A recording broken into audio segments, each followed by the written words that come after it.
Fucked up. Absolutely fucked up is what that game was tonight.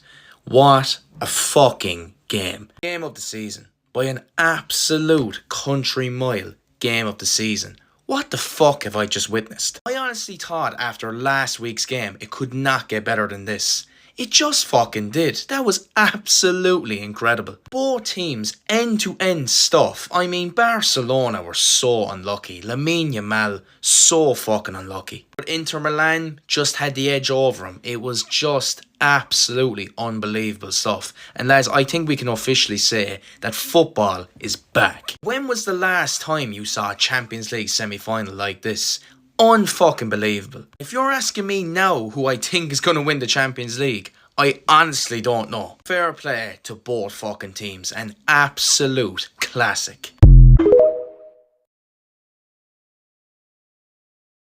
Are going to the Champions League final, and they just took down Barcelona. This game, diabolically insane. Buckle the hell up. Martinez scores the first goal of the game in the 21st minute. Then right before half, Cubarsí takes down Martinez in the box. Boom, penalty for Inter, and guess what? They score it. By the way, this was 100% a penalty. Inter are going into half 2-0 up on Barcelona, okay? What do we know about Barcelona this season? You can't count them out till that final whistle. The 54th minute, Eric Garcia gets Barcelona on the board. Then in the 60th minute, Dani Olmo equalizes the match, with Martin assisting both of those goals. Now it's game on. Barcelona could make the comeback, and could Inter possibly fumble the bag at home? Rafinha in the 87th minute enters the chat and then freaking puts Barcelona in the lead. Pedri plays this great ball to Rafinha. Rafinha hits it with his left foot. Sommer saves it, and then he hits it again with his right foot. Goal. Guys, do you hear what I'm saying? At this point, with Rafinha's goal, Barcelona's up 3-2 on Inter, making the comeback, basically going through to the Champions League final. Until Inter said abso-freaking-lutely not.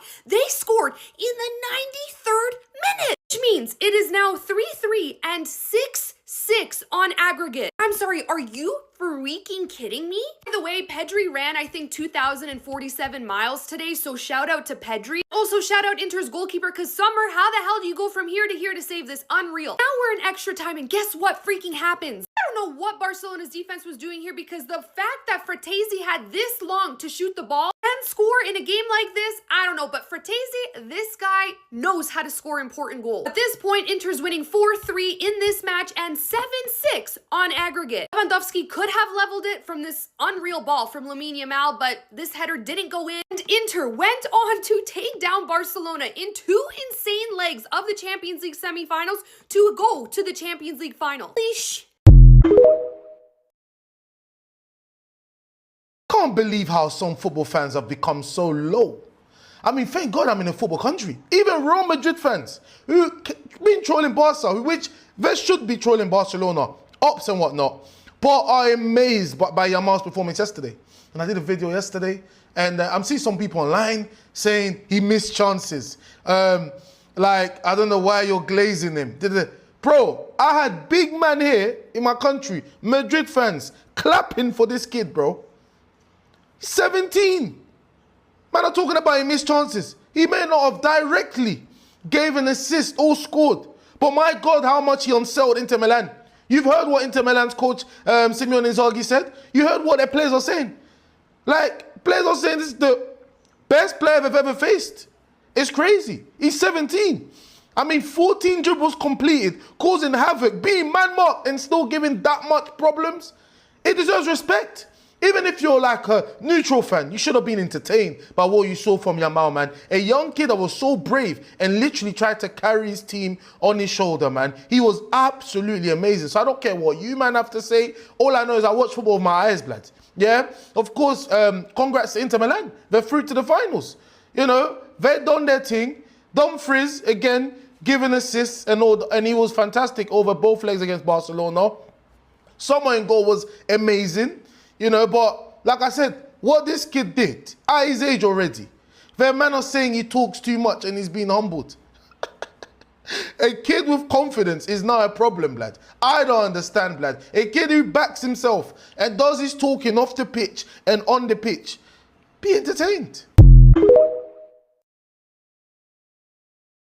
Barcelona, there's something about Barcelona and second legs that just doesn't go their way. 2018, AS Roma. 2019, Liverpool. 2020, Bayern Munich. 2021, Paris Saint-Germain. 2024, again, Paris Saint-Germain. And this year, Inter Milan. There's something about second legs that just doesn't go hand in hand with Barcelona.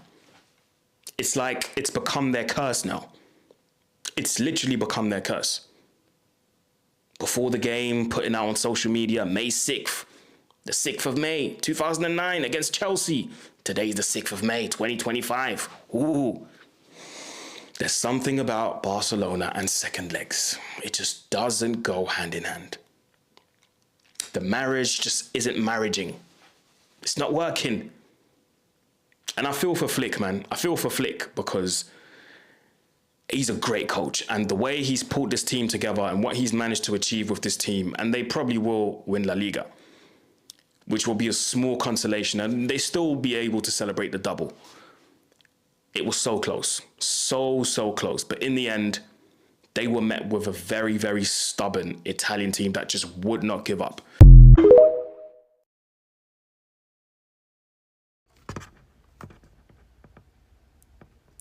Did he just have to be subbed on? Did he just have to be subbed on? This sport, man. One day we will learn this sport that what wins you Champions Leagues is you sit there 11 men behind the box and you don't let nothing in. That's the truth. Madrid won the Champions League with the most haram. Inter 2 Champions League finals with the most haram. And us, the team that we play good, we do all this attack football. We get screwed by people who can't defend. This guy can't defend.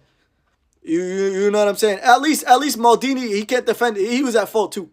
But at least Maldini, if he can't defend, he'll give you a cross. He'll give you something. This man ain't giving you shit in life, bro. All he's giving you is red cards. Another what if. It's not even a what if, bro. I cannot believe they still have yet to show me a replay of Gerard Martin. I cannot believe they have yet to show me a replay of Gerard Martin. I cannot believe it. I can't believe it. I told Barcelona fans, y'all can say my ball knowledge is trash, and I'll take it. But I told Barca fans, y'all should want Bayern to go through because I thought you guys had an easier matchup against Bayern. That was my honest opinion. I really felt that way because I knew that Bayern would open up more than Inter Milan opened up. The thing is, I didn't think that Inter Milan could put up 7 goals against Barcelona, and they did. Inter Milan walked into Barcelona's house and put up 3 goals. 3. Tied 3-3. And then Barcelona comes to Italy and Inter Milan put up 4 goals. Now, did Inter Milan play defensive football? 100%. There's no doubt about it. They were defensive when they needed to be. But they put up 7 goals in 2 games. So at the end of the day, nobody can complain about the way they played, what they did, their tactics. They put up 7 goals against Barcelona. And there is nobody in the world that can say that Inter Milan didn't deserve to go through. Inter definitely deserved to be where they are. And I can only take my hat off to Martinez and Thuram, especially Thuram, for what he gave today. And to the Porto legend, Taremi, bro. I hated that guy in Portugal. The way he laid the ball off for the 4th goal, Taremi, was crazy. He won a lot of balls in the air for Inter. But the most important thing before we leave here, we must say the performance that Sommers had. Sommers was unbelievable. I can think of at least 3-4 opportunities that he saved from Lamine Yamal scoring. Sommers was, in my opinion, the MVP of this game. He was phenomenal in front of goal. And he helped this team reach another Champions League final where, honestly, if I'm being real with y'all, everybody better respect Inter and really have them as maybe the favorites. That is, without doubt, the single greatest 2-legged Champions League tie that I have ever watched. Ever. It's not recency bias. It's not anything. 7-6. The turnarounds, the drama. I honestly cannot believe what I've just watched. I cannot believe I just witnessed that with my own 2 eyes. Inter Milan go through. Barcelona go out. They threw it away in the 92nd minute. I just can't believe it. I can't put into words that game. I mean, where do you even start? Who even scored the first goal for Inter Milan? I can't fucking remember. It feels like 3 years ago. Actually, no, it was Martinez, wasn't it? And then he won the penalty. And at that point, you were thinking Inter Milan are going through 2-0 up. And then an absolutely unbelievable goal from Eric Garcia, followed up by a lovely header from Dani Olmo 5 minutes later. 2-2 at this point. Don't know what minute it was. Again, can't remember. It feels like 2 years ago. And then Rafinha scores, takes one shot, deflects back to him, and then right-footed finish into the far corner. At that point, I think it's like the 85th minute. You think, oh my God, they've done it. They've actually done it. You can never write this team off. It's amazing. They're going to the Champions League final. And then a Cherby popping up with his first ever European goal. I can't lie, the defending from Ronald Araujo, I think, is absolutely criminal. If I was a Barcelona fan tonight, Ronald Araujo, I'm not sure I'd ever want to see him play for my club again. I think he's lazy not to get in front of a Cherby there, but got to give him credit. It's a brilliant finish. And at that point, 3-0, 90-something minute, just unbelievable already. 6-6 on aggregate. And then Fratesi in extra time. And at that point, you just thought, I thought Inter Milan had nothing left. I thought that they'd run out of energy. I didn't think there was a hope in hell they came back. I thought even going into extra time, I still thought Barcelona were going to win it. But Fratesi, I mean, he's popped up with 2 winners. He won the game for them in the quarterfinal and he won the game for them in the semi-final. Unbelievable. Inzaghi has to get so much credit for whatever he did for that period of extra time. His players, the grit, the fight they showed, and they are in a Champions League final. 2 Champions League finals in 3 years. It is just sensational. And I mean, even at the end there, the Lamine Yamal chance, that Sommer save is genuinely one of the best saves I've seen in the Champions League ever as well. That is a historic save. Like the fingertips, to get that strong of a wrist on it when it's that close as well, hit with that much power into the corner. How many times have I said sensational in this video? But yeah, the best Champions League tie I've ever seen in my life, genuinely. And I don't think anything comes even that close. I mean, we've had Spurs Ajax, that from a personal point of view will always be my favourite. But in terms of the best, Inter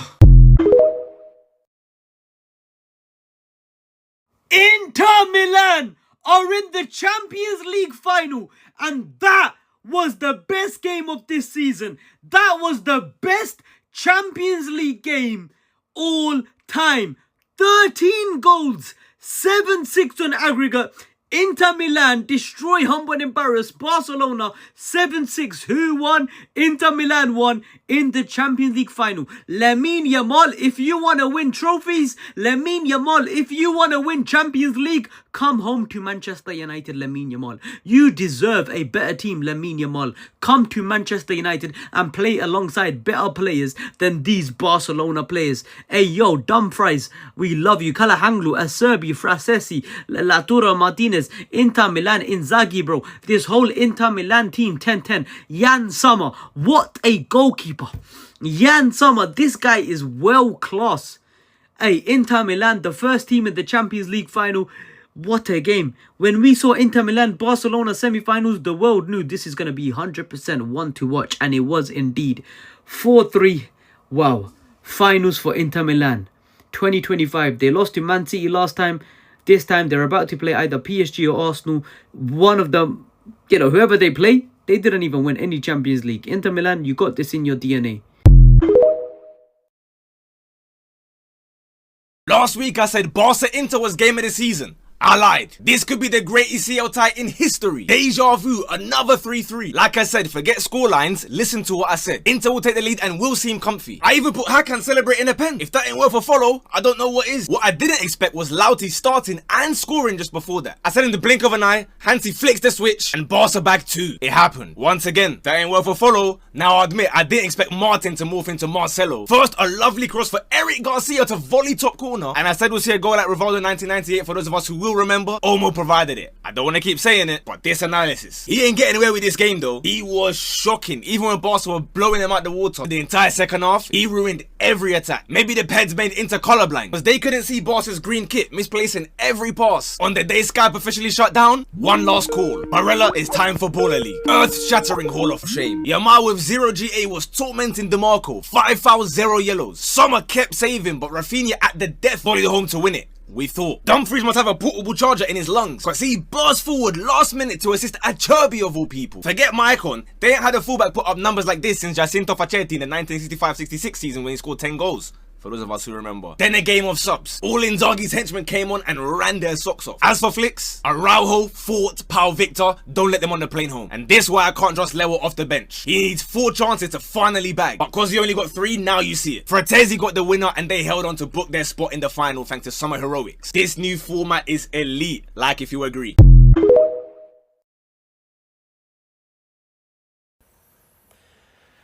Even though I'm heartbroken, I'm sad, I'm upset, I don't even know what happened right now.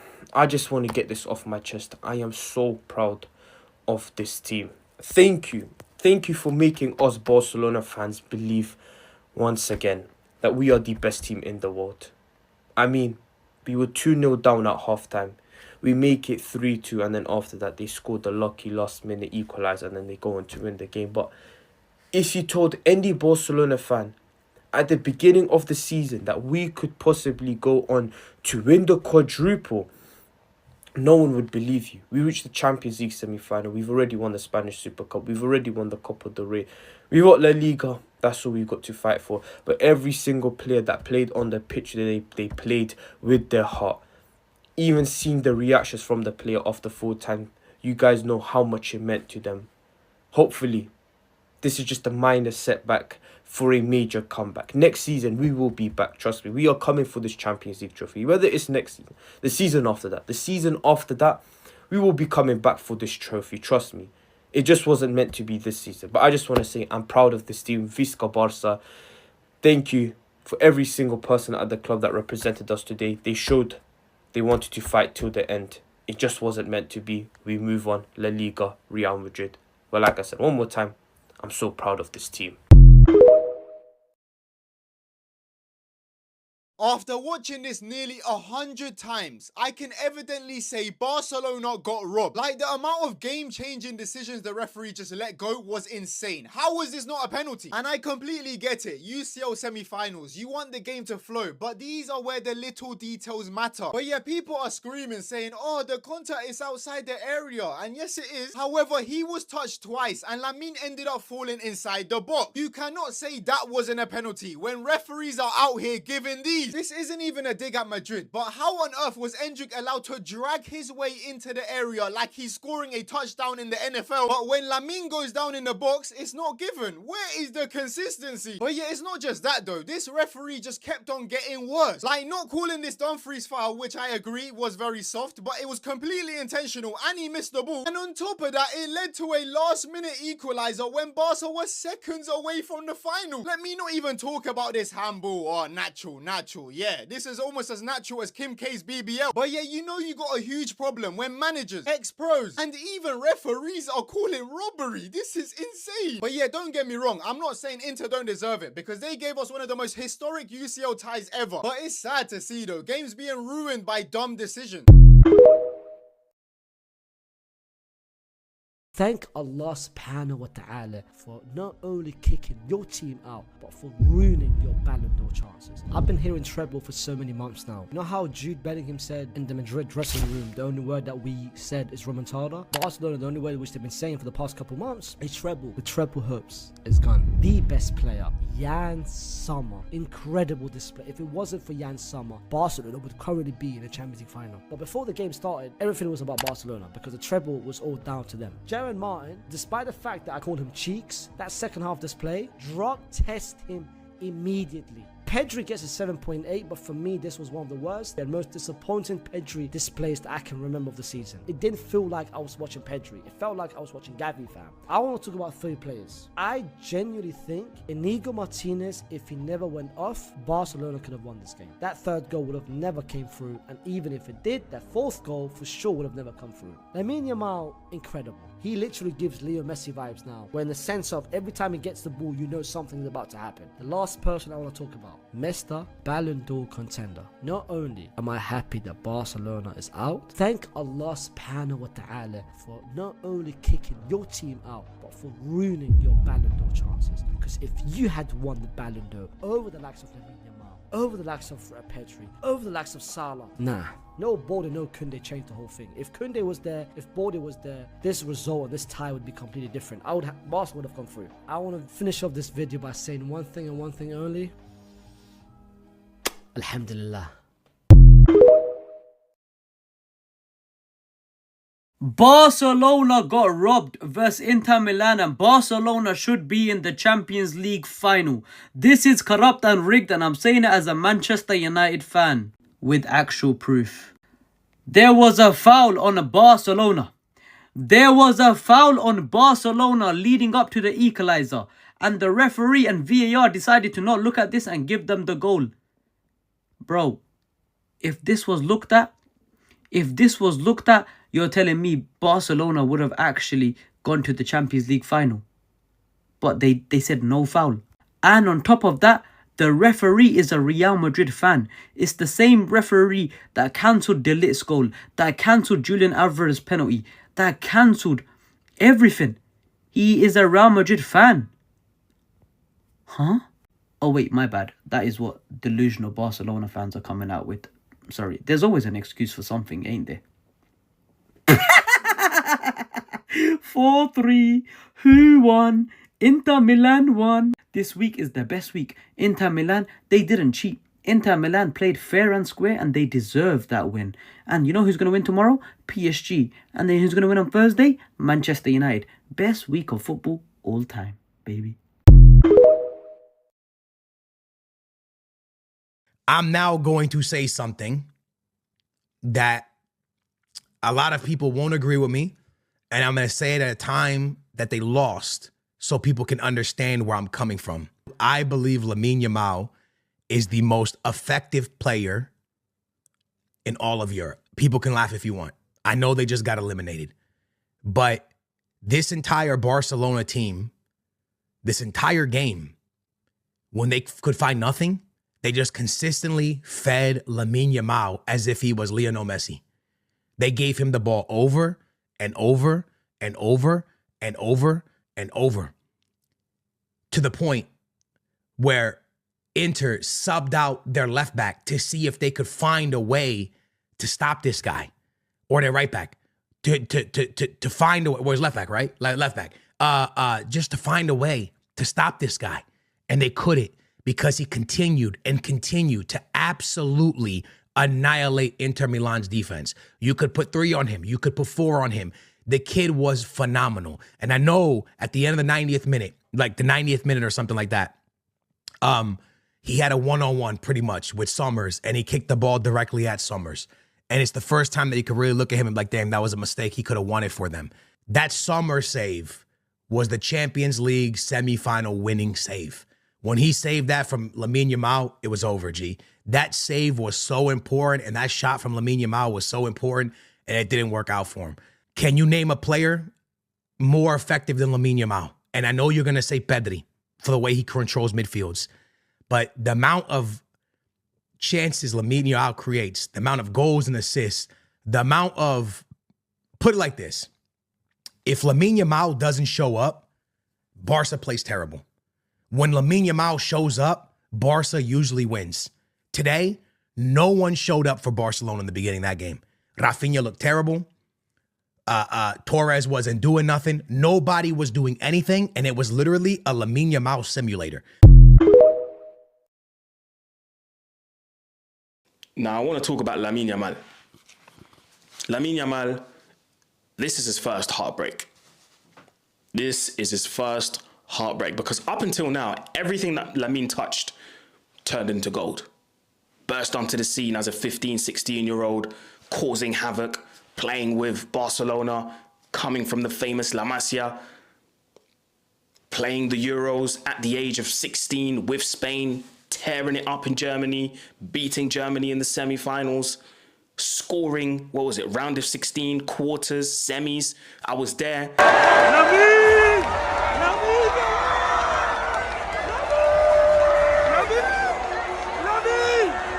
Scoring against France, ridiculous goal, contributing in the final.